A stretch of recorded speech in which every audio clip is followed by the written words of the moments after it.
That'll work. And here we are, back for another week.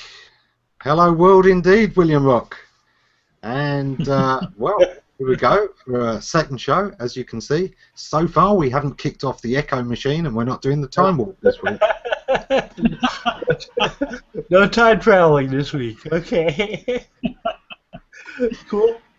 So, for those who haven't joined us before, I'm Ammon Johns. Here's my colleague Bill. Introduce yourself. Everyone. Oh, I should. John Moore joining us. Hello, how you doing? And Kristin, who is keeping us in track, being our Rufus this week, our guide to the comments. Hey everyone. Hello.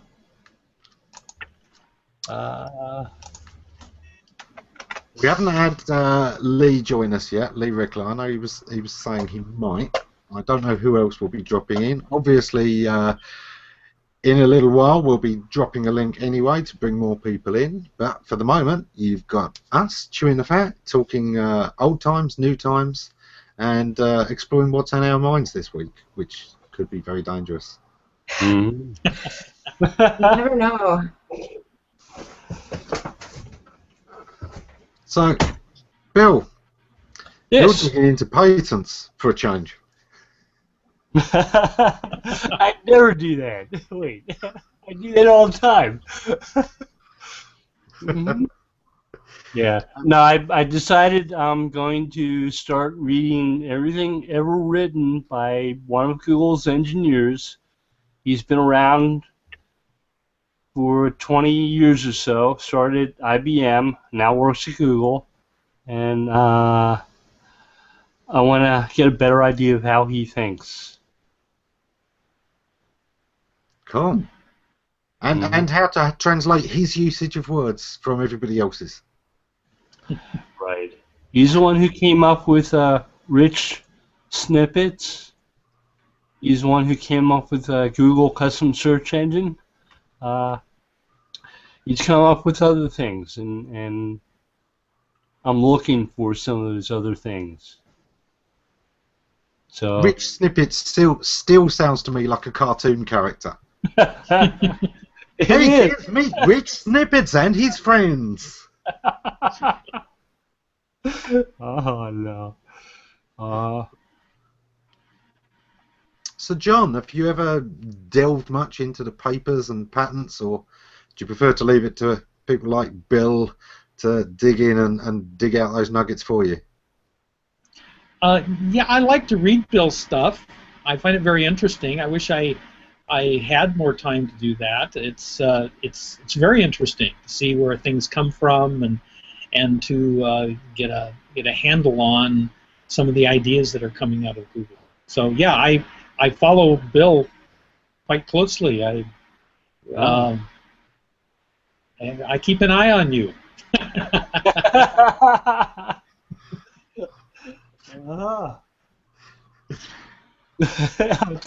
wouldn't call it stalking, but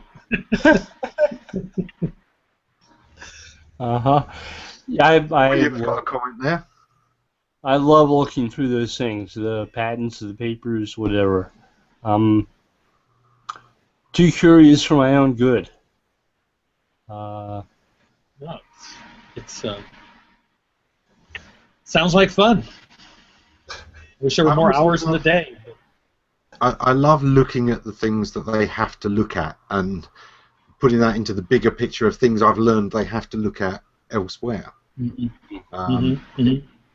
A lot of people really try and imagine Google being like their own website, and of course the sheer logistical scale of it is, well, frankly, it's unimaginable to most people. Whatever you think you know about Google, you're scratching the surface. And that comes to that little story I was saying about the Yahoo engineer earlier. Years ago, Yahoo in the UK was speaking to their developer, and they'd gone with pay-per-click ads from eSpotting rather than from Overture. Even though Overture was the international player and eSpotting was Europe only, I questioned that and I said, why is that? And he told me 4 milliseconds. That was the difference. That it was over their budget by 4 milliseconds for how many you've got to do so many different queries on different databases, different sources of data, that you need them to come back, especially if you're having to do them in an order, and you can't even start that one until you've got the results of this one. Then the knock-on effect gets to be huge, and that 4 milliseconds was the difference between one supplier and another. And how many people would think of that? And Google's having to do this backwards and forwards. One of the things we've talked about Hummingbird is how there is this work on the query that goes on, and then the query is run. And we've seen a feedback loop as well, that sometimes it does that, it looks up the results, it sees what it's got, and then it readjusts the mix of results as well to make sure it's got diversity. And all of these things, it just means that every single millisecond is so vitally important. Yeah, it's kind of like I had to struggle in programming in the 90s called doing thread programming, where you really had to keep track of your threads because any thread could totally block you and lock you up. So I imagine what they're having to do. It's on such a grand scale. It's incredible. Yeah. And the amazing thing is Google and Yahoo and Bing are all trying to do the same thing. They use completely different words to describe it, but a lot of times it's the same thing. Wow. Yeah. I have a question though. Yeah. Are all the other browsers as terrible as Bing about like trying to get on to your system? Like, doesn't matter. Like, it's always wanting to get on. And then yesterday, I'm having problems with my Windows. It's saying that it's not genuine. And then I notice I'm going through everything, and I've got Bing on there, and I'm like, how the heck did it get on there? Because I always reject it. You mean the Bing toolbar? Yeah. Because Bing doesn't necessarily really. Bing's playing both sides. When they're Microsoft, they have a browser, Internet Explorer.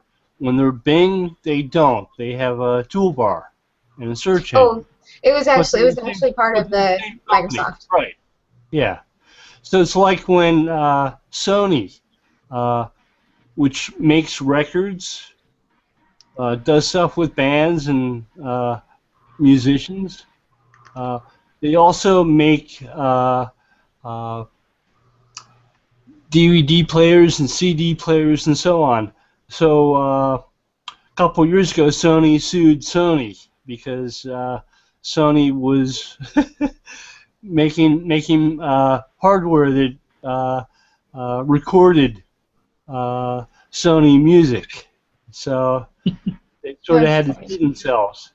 But they were playing both sides against themselves and everybody else, right? The Bing toolbar tries to sneak in a lot of ways, but a lot of people do that. You download free antivirus, and if you don't check the box, you've got some other program. A Bing toolbar, a certain antivirus program, whatever. It's Norton always sneaks in there too. Yeah, I think there's even an Ask toolbar that tries to get installed every time I update Java. Yeah. Yeah, it's part of the Sun company. Yeah. Oracle is, now that Oracle has Java, it's really crazy. Yeah. They're really messed up. It used to be that it's just purely code that you were installing. Now it's become this whole marketing thing. And oh well. Yeah, but I remember, some of those browser wars in the background, and let's face it, Google's no different. If you don't have Chrome installed, every time you run a search, there it is. Make your results come up faster. Install Chrome. Yeah, right. Yeah, but you want that one, right? I've got Chrome, but the number of times I've had to, you know, kind of resort back to Firefox because there's some bug that's only affecting Chrome. Yeah. You know, it's one of those things. Mm-hmm. Yeah, I was just moved. My hard drive crashed, so I had to run my clone on a iMac, and Chrome wouldn't come up. It would come up and crash. It was all because it was sensitive to another CPU. It didn't like the CPU on that machine. It just would crash every time. So I had to go 3 or 4 days without using Chrome. I can't say that I missed it, but I just couldn't bring. I use Chrome for one set of tasks. I use Firefox for another set of tasks. I use Safari for another set of tasks. I each browser, and that way I don't have conflicts in the sessions. Because when you log in on one machine, and then it wants to keep you logged in, so I like to be logged in as different people, so all at one time. I'm afraid, Mark, you did miss that part, but we'll repeat it just for you. The answer is 42.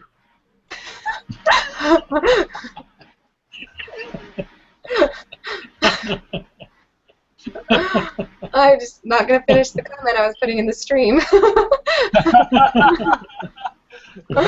Oh, too funny. Yeah. It's one of those things as well. You sometimes get us in a crotchety mood and we'll say, talking about the algorithm, you know, there are hundreds of algorithms all play. So when does Google update its algorithm?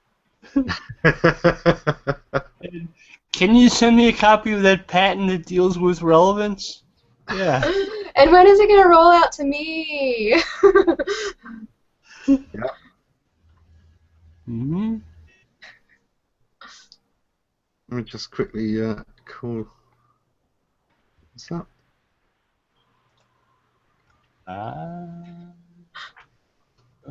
No. I agree with you, Zara. Yeah. The Ask toolbar is evil. I've had a love-hate relationship with Ask all through the years. I loved some of the aspects of Ask Jeeves in the early days, and of course one of my favourite stories of you know, the weird things people search for and what long tail search really means is that time they used to have Ask Jeeves through the keyhole, and I'm talking late 90s. And you know, I saw somebody search for where can I get a red Chevy like my Uncle Bob's as a search, and the realization was some site came up for that. Some site came up for that. Uncle Bob's website. It is one of those kind of things. I loved Tioma, which really could have been a winning search engine. I'm not sure that Gerolitis should have been their TV spokesperson, though. Yeah, there is that. But they were the ones that said that, you know, the way Google works was purely about mass popularity with its links, whereas Tioma had managed to crack the case of going topic sensitive with its link popularity. So it was all about the connection between the hubs and authorities. And you did get massively different results on the two engines. I wouldn't always say that Tioma was better, but it certainly was always different. And I loved that when you're researching a topic, I know this will confuse some people, but actually, you know, in 2000 still, when you were researching something, you would run queries on 3 or 4 different search engines, and you would get different results. And you would find massively different things. Often Ask had some completely different things that you wouldn't even find in the first 5 pages of any of the other engines. But sadly, we're always chasing the money too much. They were one of the first, I remember, to put in the paid submission kind of stuff where you had to pay to be indexed. Oh, gee. Yeah. And that, of course, meant that when everyone else was rushing to have the biggest database, Google and Fast were really racing head to head. Alta Vista was still around at the time and was also playing field, although it was playing catch up to them both. And Ask have just put in a great big roadblock on indexing more sites because now it's against their business model. Crazy. I remember Alta Vista. I used that a lot. That was one of my favorites back then. Probably was my first search area. Yeah, and it was the Google of its day, absolutely. Yeah. I think a lot of people kind of look back on the stories and don't think Alta Vista was very good, but if you look at the first 30 employees of Google, I'd say at least 15 of them came to Alta Vista. Huh. And they stuck around. They were pretty good for a long time. And smartphone. Yeah.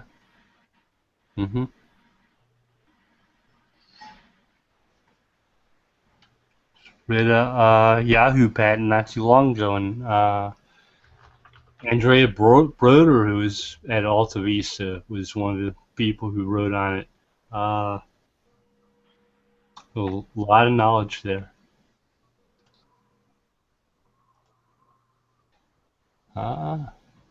The problem with Alta Vista was didn't want a search engine. It took links too late. They were the first to sort of play around with them, but I have a feeling that their database was built in such a way that they couldn't really leverage it.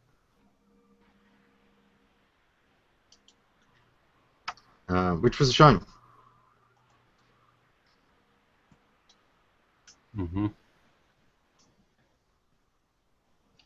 Reading about a search technology called Laser, which was developed at Carnegie Mellon in the late 90s. And it's a shame it didn't get more visibility because it had some really intelligent things going for it.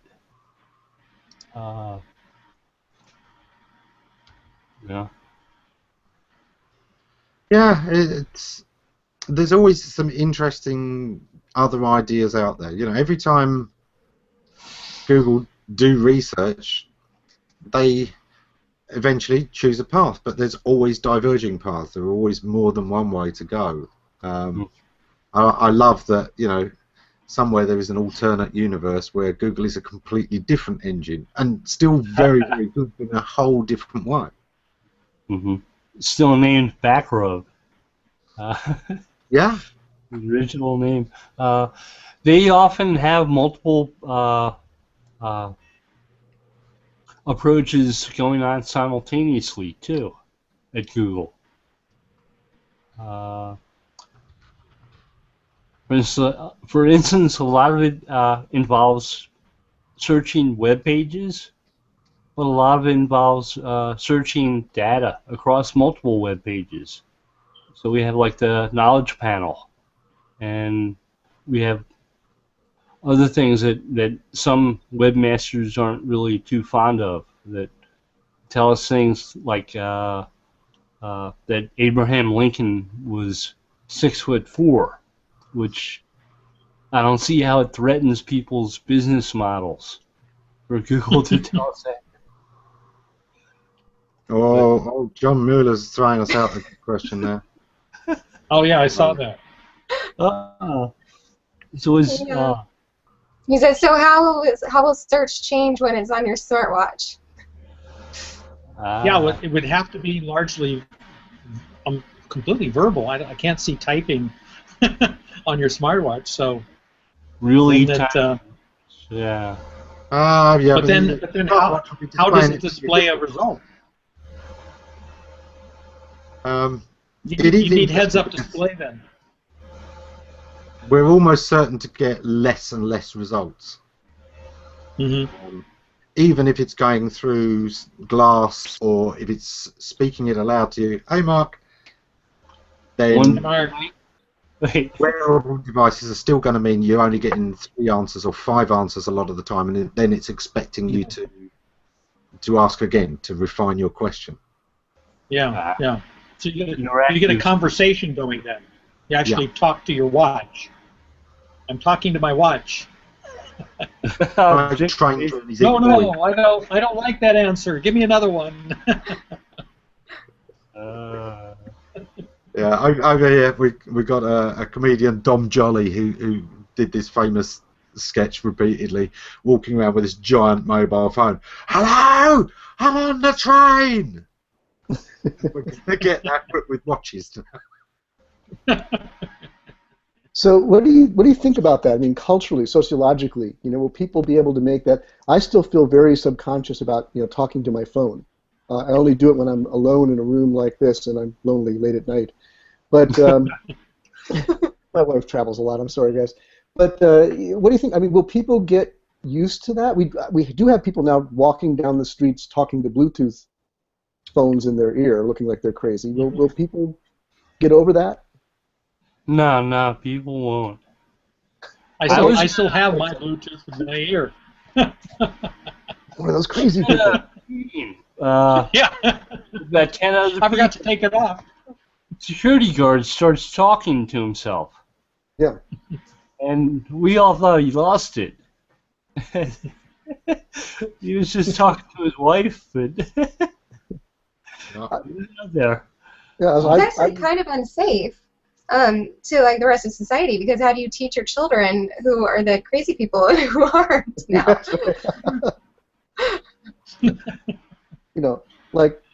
I'll forget that I have my Bluetooth in my ear, and I'll go out to dinner and stuff, and my wife will look at me like, well, you're gonna take it out of your ear, It's still there, and I don't even feel it anymore. I don't even know it's there.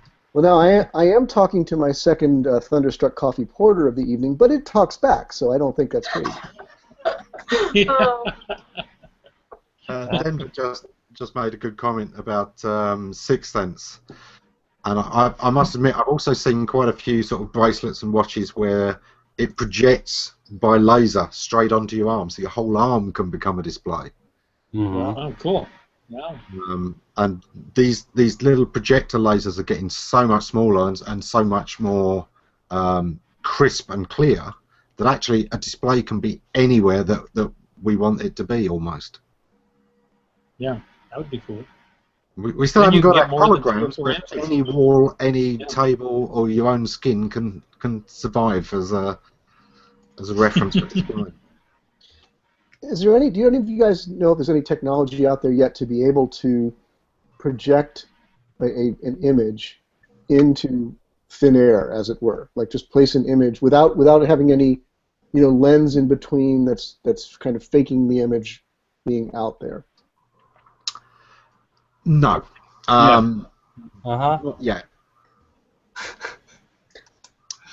What there have been, there's lots that can project onto smoke or steam vapor. So as long as you can create a screen that isn't really there with vapor, but yeah, not quite able to just do it into the air yet. Yeah, that would be cool. Yeah, because the light would have to hit something to come back into your eyes. Right. So that's where a hologram comes in, because it uses light as its reflector. Light hitting light. When the light hits itself, it reflects off, and you get that hologram whole idea. So you need something out there to make the light turn around and come back to your eyes. Yeah. And that's, I guess, going to be a tricky thing. Get it to make that U-turn. It's got to reflect.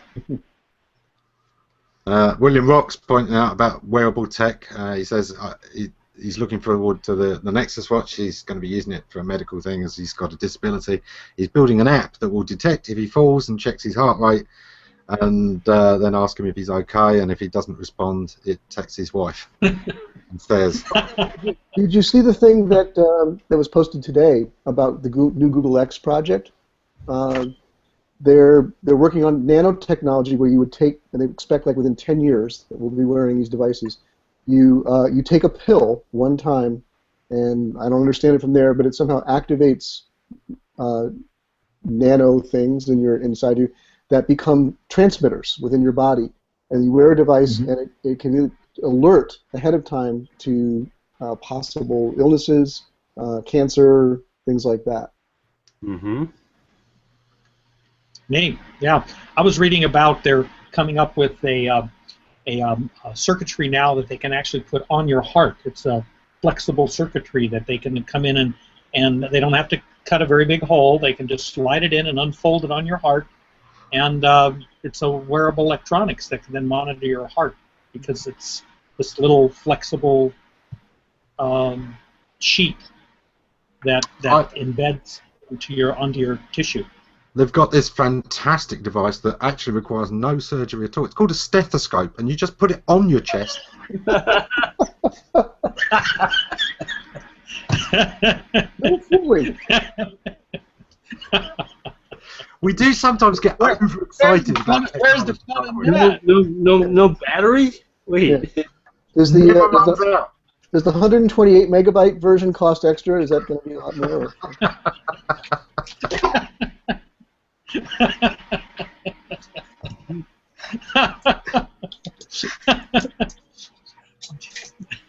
we do sometimes after carried away with technology, and I'm guilty of it as well. After a while, you're going to wonder why somebody uses a pencil, right? I do sometimes look at all of these people. Oh well, they're walking around with a tablet, and it lets me keep notes, and I'll pull out a notepad and pencil. My phone doesn't need a recharge. You've been with a charger for the last 15 minutes. Yeah. I feel lost like when I don't have enough power on my tablet. I'm like, what am I gonna do? I didn't bring any paper, so like I'm screwed, basically. And it's bad too because like I wore my tablet out shortly after I purchased it, and I have to have one of the ghost chargers. I can't even like have a regular charger, so I can't even like go to most people and be like, hey, can I borrow your charger? I have to have my ghost charger everywhere I go. Yeah. It's good. I have so much of my life in Evernote now that if I was ever in a place where there was no internet, I'd be lost for a lot of stuff. I mean, that's where it all is. Mm-hmm. Yeah. I actually I've been using it heavily too.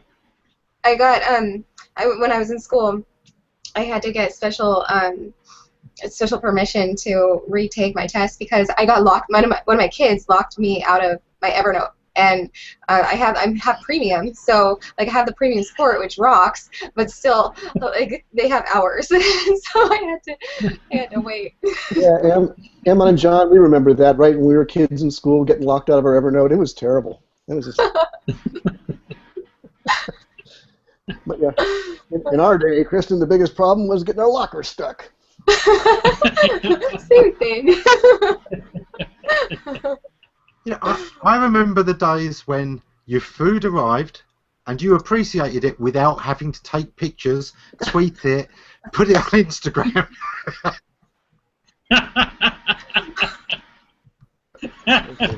We'll be back to the curmudgeon's hour and one after word from our sponsor.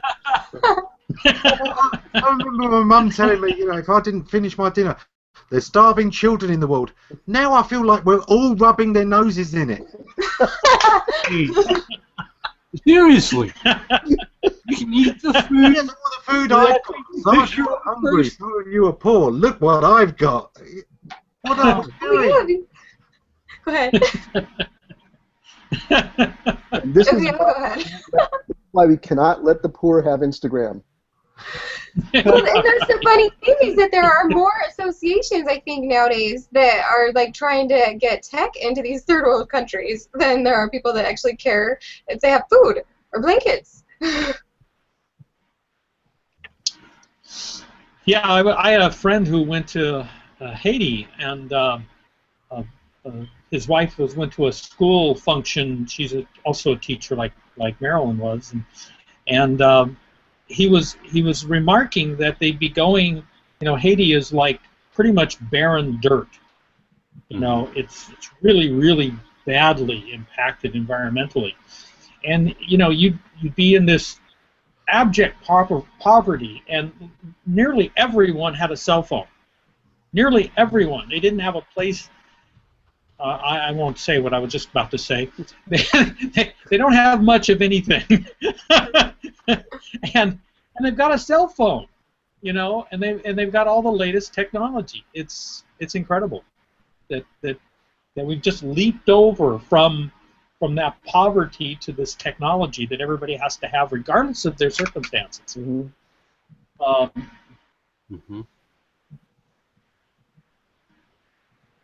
It was really striking to see that. It was something he really commented on right away.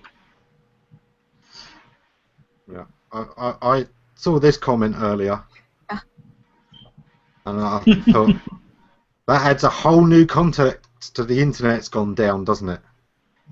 Yeah. You can tell we're not shaving this for audio later. The comment was, "Internet is an extension of my body." Yeah, I got to tell you, I was hanging out yesterday with a local genius entrepreneur named Henry Copeland here, and he's got kind of an incubator space here in Durham, North Carolina.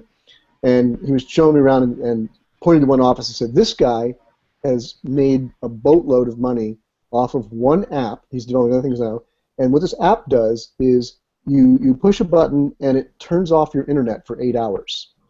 It's all it does. And by the way, of course, you can do that yourself. But people went crazy over it, and it's gotten all kinds of write-ups and publicity because they like that. There's that feeling of control of going on your phone and pushing that image of a button and turning off your internet for 8 hours. I think the app is just called Freedom, if I remember. Rightly so. I've been in SEO. Have an app that turns off the app. For those installs, are kids installing it on their friends' machines? That's what it was probably sold to, yeah. Hey, Lord of the Flies. Can I see your tablet for a minute? Oh, yeah. Exactly.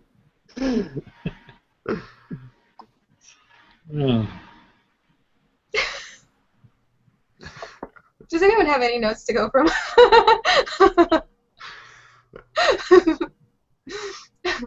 No, I did get a little comment up earlier. We had, do I remember slideshows? Oh, yes. Oh, yeah. Yeah, I remember them from school, but my family were never into that. They really didn't play that much with it. You know, we had photo albums. That was it. No slideshows. Gosh, my mom, we had, I swear to God, like we had cases and cases, these metal cases that the slides would go in. I remember our closet was just like these shelves full of them, and the carousel projector, and that was anytime. Oh, yeah. That was the thing when you had people over. Like my parents would have somebody over from the neighborhood for cocktails, and you'd pull out the carousel and show your photos, and they never came back again for some reason. School, but my family. Yeah, when I was teaching, I multimedia back in those days was I think. Hold on one second. I think Zara. I think you need to carousel. Hold on, Zara. You need to mute or have earphones. Just You're getting echo. Thanks. Yeah. hey, Zara. Anyway, multimedia back in those days when I was first teaching high school was slideshows, you know, and I had stacks of carousels and I'd start out the course. I taught marine ecology, so it really was fun, you know, visually to have a lot of animals going up on the slides when I was talking about it. But yeah, it was all slideshow. That was multimedia back then, you know. I was on the AV squad in high school, and that was the best thing about it was you got called out of class all the time because those between the slide projectors and the 16mm projectors, they would always break down right in the middle of the show, so you get class to come fix it because none of the teachers knew how to fix it. Yeah, I was an AV technician in schools as my first proper job after leaving school, and yeah, you know, projectors, slideshows, overhead projectors. Mm-hmm. Oh yeah. For those, you know. Oh yeah. I didn't do them in high school, but I did them when I was not teaching. I was in the school environment, but I was a drop-in, and I would go around and help the teachers, run slide projectors and film. Yeah, I mean, you mentioned John mentioned the overhead, or Ammon mentioned the overhead projectors. Just like 7-8 years ago, when I was in seminary, graduate school, they got rid of the overhead projectors and they brought in these fancy scanner things that the professor could put the book down on and stuff like that. And they were so complicated, so hard to use, that the professors would smuggle in an overhead projector. They would put like their jacket over it because they weren't supposed to. The school spent so much money on this new technology that they weren't allowed to use overhead projectors. And I remember that professors would smuggle them into class. Yeah. Yeah, he wanted something that actually worked. Exactly. Yeah. You didn't have to fiddle with it. Yeah. Now you just put everything on Wi-Fi and let the kids watch on their own devices, right? Yeah. Well, my daughter, Maine is just like become a nationally known pioneer in technology and education. With technology education, everybody, I have computers in my classroom. We have technology education. But it's not. I mean, she's actually developing useful strategies where the computers are part of, and the devices, tablets, and things like that are useful parts of the curriculum. She's actually thinking about it. Yeah. But it's like they do everything on that now. So they've got it to the place where most of the time it's as easy and as in the background as an overhead projector or a pencil and paper. Until it breaks down or crashes or something, then it's. Yeah. Then you pass out the pencil and paper. Yeah. You break the glass on the wall, the emergency glass. There's a pad and paper. Yeah. Emergency box. Yeah. With an overhead projector, critical failure meant the bulb had blown or you needed to change the fuse. Either way, a 2-minute job and it's fixed for definite. Whereas now you look at Yeah, I used to come in with a light bulb and say, "We need to reboot this." I didn't know what I was talking about, but that's what I said.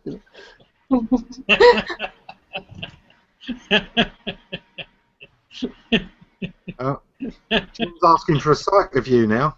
Cheeky. Putting this back on track here, making us get serious.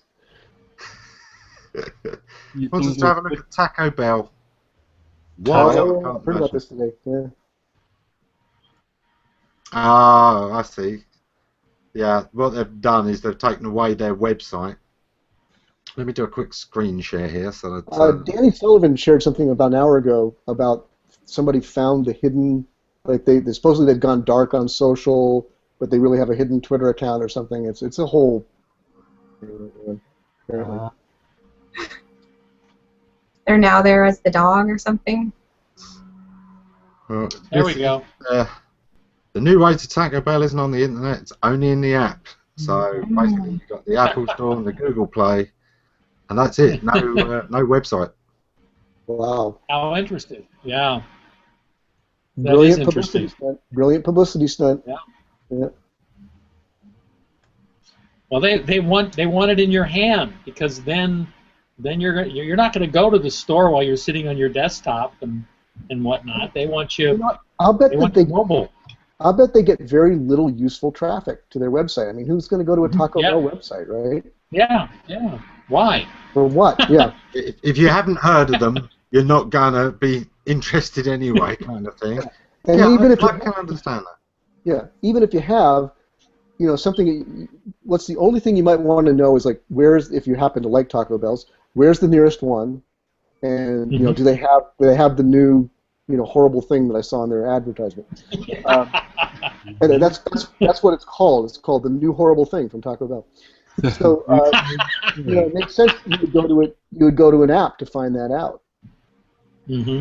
I'm against it, because I think in recent years the biggest threat to fast food has been the reputation of fast food, and what all of the companies have had to do is really make more of their nutritional information, their hygiene standards, and all that kind of stuff. An app isn't what you're going to use to find that. And I think these days, knowing which stores are taking responsibility for health and are promoting healthy eating despite fast food is really important. And to me, I see that and I think, uh-oh, Taco Bell didn't have an answer. So they've got rid of the question. Yeah, got rid of the question. That's a really good point. I didn't think about that, but there's other kinds of content that could be useful to them other than basic, you know, where is it and how much is the food.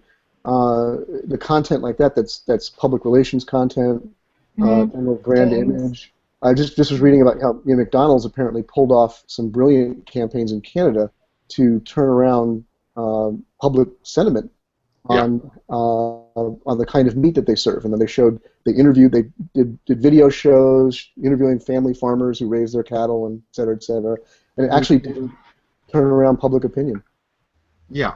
If you don't have a delivery business, then people aren't ordering online anyway. What they're after is information. It's a brand exercise, and an app's not going to do that. I'm sorry, it just isn't. Yeah, Chipotle, their big thing, even on their billboards, is where their food's coming from and the quality of their food. That's what they market. That's the only thing they market. Is and when you walk into their little, I mean, I like their tacos and burritos sometimes, and what they market is the quality of their food. You know, the quality of where their chickens came from and where their beef came from and all of that. That's all their marketing is around that, nothing else. Yeah, McDonald's have done the same thing here with TV ads of kids going around farms and seeing where the food's coming from, and you know they're playing around, but it's all about healthy local produce. The Taco Bell thing, just despite the fact that Denver Profit will get through no matter what, it's at that point, like I was joking in the beginning, it smells to me like a publicity stunt. I don't think it's really serious. Yeah. Or they just sacked most of their web team, and the only guy they've got left can do apps. That's probably it.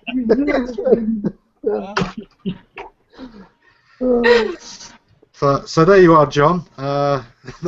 That's our answer. But I'm sure Google's very happy that now 50% of the access to Taco Bell is through the Google Play Store. Even if it's through Apple. That's actually interesting. Like, what is the trade-off? Like, how do you measure the trade-off? It's an interesting one. If they were a pizza business or something that delivered food, I would probably be a lot more in favour of this, because the idea of just picking up my phone, dialing up the food, and it's on the way, that makes sense. I think in some ways that most of the websites, it's a little easier to customise and pick exactly what I want, and to show me other offers and do that kind of thing than an app's going to make it easy for, just because of the small real estate. But it makes sense. But Taco Bell, McDonald's, the whole strength of these is there is always one in walking distance. I don't need to go to the internet to find it, and I don't need to go to order my food. So what exactly is the app doing? I can't see the instant thing that I want an app for. I can't see the thing that I'm going to be looking at every week that makes me want to have an app for it. Well, has anyone looked at it yet? Like, it seems like it would be like really gamey, like probably geared towards the younger crowd. So maybe it's like to hook them. Yeah, it could be. I've been behind. Go on, John. I've been behind people at the like Chipotle or wherever, the few places that I do go, and I'm out and around, and you'll be behind somebody, and I wish they had an app, because they'll stand in line for a half hour or 20 minutes, and then they'll get up to the front, and all of a sudden they'll discover there's a menu up there, and they just then they suddenly will start thinking about what they want to order, and you kind of wonder what they were doing the whole 20 minutes they were standing in line with the menu in front of them. I would have loved to give them an app and say, hey, could you order your food? Yeah, because they're on it anyways, right? Yeah, right. Here you go. If they have an app, they probably would have ordered it, but because it was right in front of them, well, you know. Well, here's an example. I don't know how many people are using it, but Panera Bread now has an app that I actually use because I can order ahead of time, and when I arrive, the food is ready. So you know that's useful. Okay, I'm downloading the Taco Bell app as we speak. So You'll do anything to ride on publicity.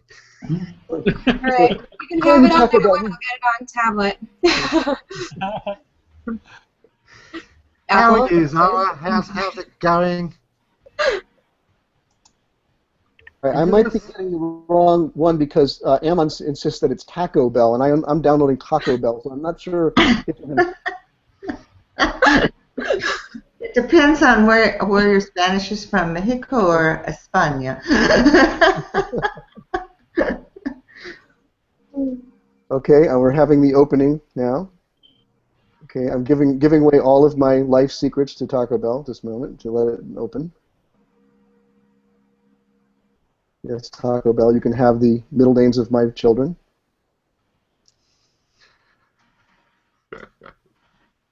No, I am not going to create an account. You can talk amongst yourselves. It's taking the usual time of an app starting here. So. Wow, this is crazy. I typed in Taco Bell and it didn't even come up. It doesn't come up in Google? No, not in the Play Store. I have Food Racer. Okay. That's the first search. Then my Wendy's, fast food, coupons, pizza, Chick-fil-A next. Yeah, weird. Deborah raises such a good point there about how many people have been developing apps over the recent years and not thinking of the user. And, you know, this thing stays resident because they want it to be really fast and to open fast, you know. It's a bit like the old tragedy of the commons, isn't it? Everyone gets an advantage from their app opening fast and their app being on your machine. Yeah. And nobody thinks that they're killing off the usefulness of the whole thing for everybody. So the very first thing that I get is an ad and a button to order what's in the ad. That's incredibly useful. I'm glad I downloaded this app. Yeah. In the meantime, there is stuff on Taco Bell. Crazy. Is it the website? Yeah. It's interesting you bring up Tragedy of the Commons. That's one of my favorite pieces. That's one of my favorite articles that I read back in the 60s was Tragedy of the Commons. I tend to see that concept all over the place, all the time. It's a really a significant concept that was outlined in that article. Yeah. Like freshman biology class, that was a Scientific American reader thing that was handed to all of us to read, and I've always been attached to it. Matter of fact, when I taught biology, that was one of the first things I handed out to my biology students was Tragedy of the Commons. We have a big discussion on it. Well, I often say that what happened to Alta Vista and the risk with all internet marketing is exactly that the individual can benefit far more. The individual gets all the benefit of spamming the search engine, but the penalties for spam are divided amongst everybody. Right. That's exactly the concept, right? Yeah. Exactly.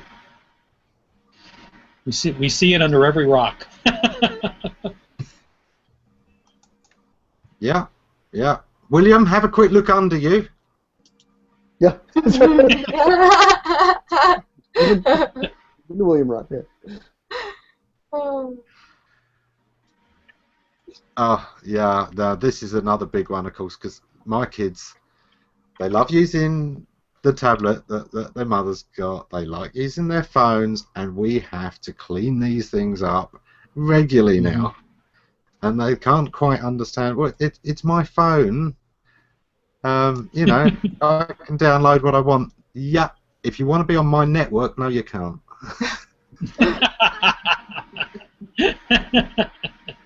Exactly. Security.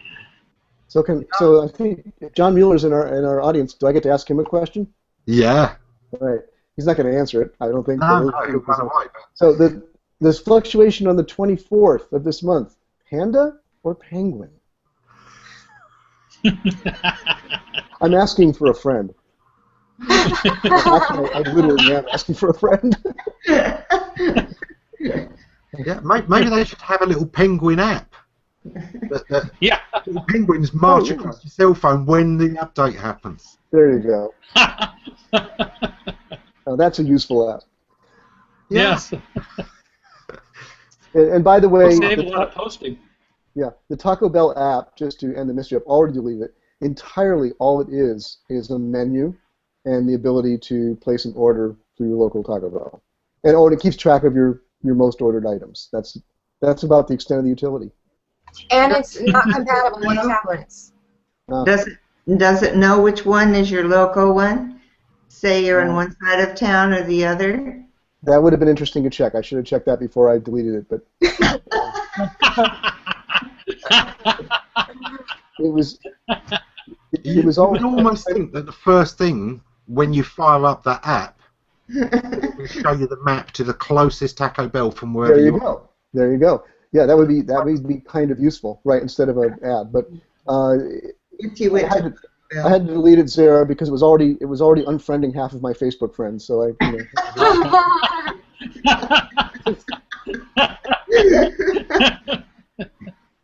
that would be in the 5 minutes it was installed. It's already posted 6 times to Facebook for you. It's done 3 tweets. Probably. Good. And there's a favicon of a barking dog. I learned what favicon is the other night. I'm using it like wildfire now.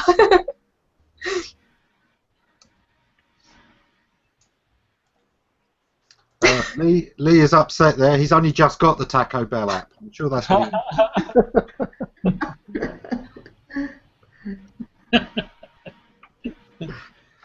So, I'll tell you what. Let's have a quick look, a little reality check.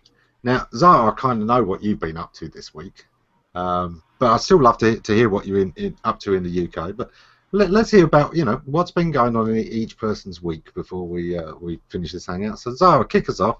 What have you been seeing? With my week starting on Saturday, arriving in London, and Sunday out to Brighton, and Sunday evening dinner and getting ammonized, and after ammonization conversation. And we finally got back to the hotel, and the next day we were in Brighton, and we went to the Palace of Splendor Beyond Belief and strange regal things, and that was very interesting. And then we wandered around downtown in Brighton for a while in the shops, and then came back to London, and my daughter went off for her wedding anniversary, so she left. And then I'm going down to Winchester on Thursday, and I'm having lunch with Andy Bryan. And tomorrow, if we're still on, I am having lunch with Lee Rickler. And I may take a walk by the canal. It depends on the weather. It might or might not rain tomorrow. And then, so Winchester, more, and that's what I'm really glad to hear that, Lee. Lee's choosing our place to eat. You'd rather he was ill than at Taco Bell. Yeah, I think the two go together. He said TB. I didn't know if that was Taco Bell or tuberculosis. I was a little worried.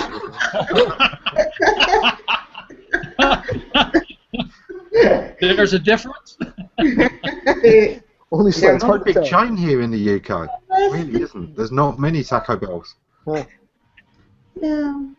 Anyway, so busy week, and I'm thinking on Friday going down to Leamington and hanging out with the seagulls. And Saturday, my daughter's joining me again in London for another mother-daughter thing. We may go to the Museum of Science. Is that what you said? The Science Museum. Oh yes. Science Museum, because I haven't been there. On Sunday I leave. Awesome. It is awesome. It's just really fantastic. I'm having a great time. And the little flat that we're in is just wonderful. We stayed here last year and there was no question about coming back again. It's in Camden and close to everything and quite pleasant and lovely. Yeah, well, you're almost a neighbour for Lee Rickler, so... Yes, it's true. It's good weather walking distance. Yeah. Yeah, awesome. So, Mark, what have you been up to for the last week? Oh, gosh, I'm just enjoying being home for a few days. I've been on Eric and I have been like a 3.5-week road tour. We were in Austin, then New York City, then Las Vegas, and then I was in Boston for a week, so I'm home for a couple days. Been looking at, kind of fun these last couple days, actually been looking at office space here in Durham. I've been working out of my home since joining Stone Temple and decided, it'd be nice to get a little office and actually go to work each day, got to get out of the house, get out from under my wife's feet. So it was fun. There's actually some very cool spaces around here. It's kind of like, it's my idea of shopping. So looking into that. Other than that, investigating, continuing to investigate Ello and Sue and keep an eye on them. Figure out what they're up to and if they're players, and just keep an eye on that kind of stuff. We're going off the only other personal thing is tomorrow morning. We're traveling up. My wife is really into the adult Lego community, and don't read into that. That's not making pornography with Legos, but it's there's a huge and growing community of adults who are really into Lego and do some amazing stuff with it. So she is a huge collector of something called Lego Modulex, which is very rare and unknown. It was a product that Lego made mostly in Europe years ago, and it wasn't for toys. It was made for architects to build building models. So she has what we think is probably the largest collection in the United States. So she goes. So we're going up to New Jersey, go to this big weekend Lego show, and hang out there. So that's my life. That sounds like a great week. I could go visit people and play with Lego. I really could. I suppose it's the biggest advantage of having kids and then grandkids is that they get all the cool toys and you can play with them all over again. Absolutely. Kristin, what have you been doing this week? I know you've been writing a few bits and pieces. Oh yeah. Okay. So lend1hand.com launched on Saturday morning, and so I'm a big girl now. Like I actually have an article out there on the webs written by me. Yay! And it's not like on some silly thing that doesn't matter. It's actually, Chris Jenkins and Aaron Segal, and Tony, his kind of wife, they did amazing work on the site, and it's beautiful. I just got on there and I wanted to cry because I can't believe that I'm part of this project. It's a great project. And Mark, you're a moderator in there, right? I think everyone in here is on there, right? I think Bill, we need to get you as being a member in there. But he's trying to hide from you there, it looks like. Yeah, I know. But, well, you know what? I'm happy because I dragged him in Sue. I can't complain. He earned like a few gimmies with that one. But yeah, so we were plugging away, and yeah, that's pretty much it. Oh, yesterday I broke my computer. I no longer have a genuine working edition of Windows, so I'm trying to figure that one out. Minor things. Yeah. It was either something you installed or possibly somebody else has got a copy of the disc. You never know with some of these things unless you get the disc with it and they've registered their version and now suddenly your version isn't valid. One of the things. Well, and you know what I did? So there's like the green button and then there's the red button. It was right before it stopped working. I pressed the red button, and because I hadn't pressed it before, and I just thought, hey, I'll just try it out. I shouldn't have tried it out, I don't think. I don't know if they're related, but somehow, one thing after another. It's easy to associate. But yeah, so like directly after that, then it wouldn't reboot right, and yeah, I have no idea. I tried to reverse all of my actions. It didn't do anything. Yeah, and it's a slightly older PC, isn't it, and out of warranty. Like 2011. Yeah. Uh-huh. It's John, a cool case. how about you? What's your week been like? Tell us about a week in the life of John Moore.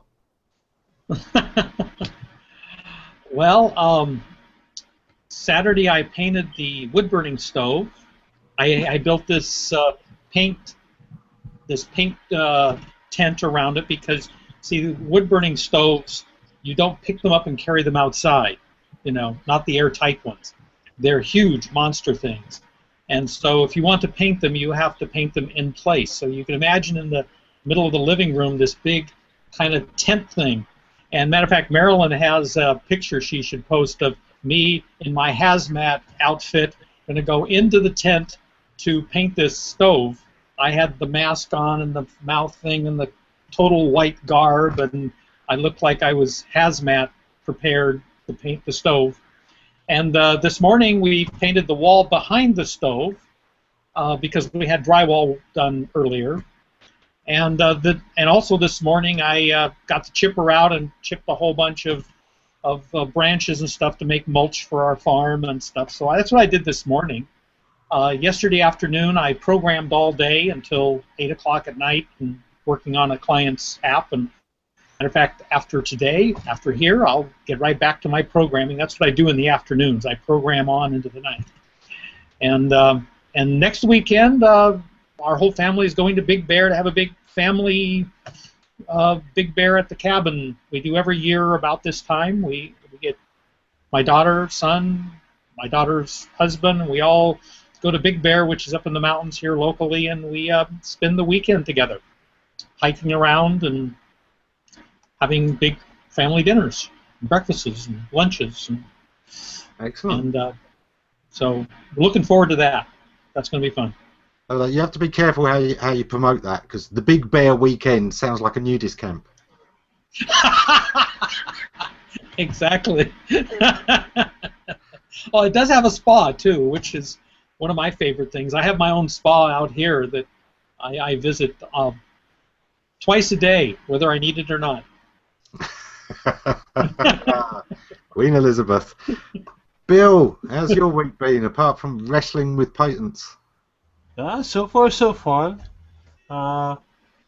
Decided to start tackling Python, and it's been a little bit of an education. Getting a little bit too used to Windows, so having a little blinking white dot in a black background is fun.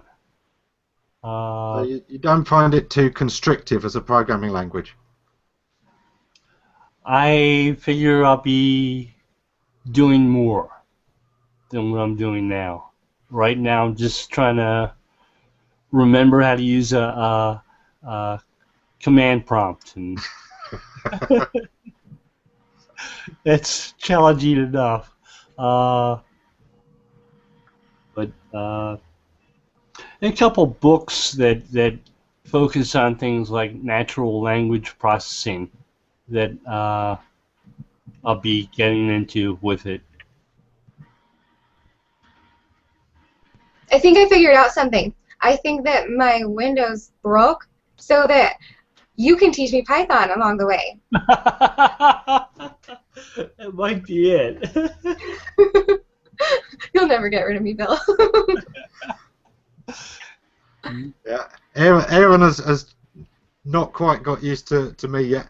Most of my conversations go this way, Aaron. You get used to Where did the conversation take a funny turn? Wait. I think it was after I joined.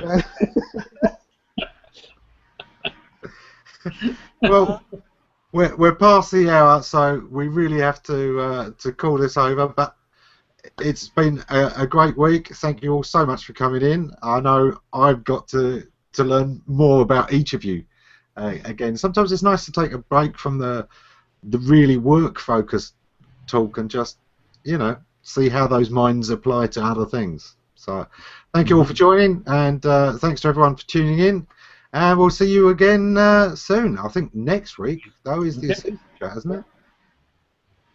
We'll see ya.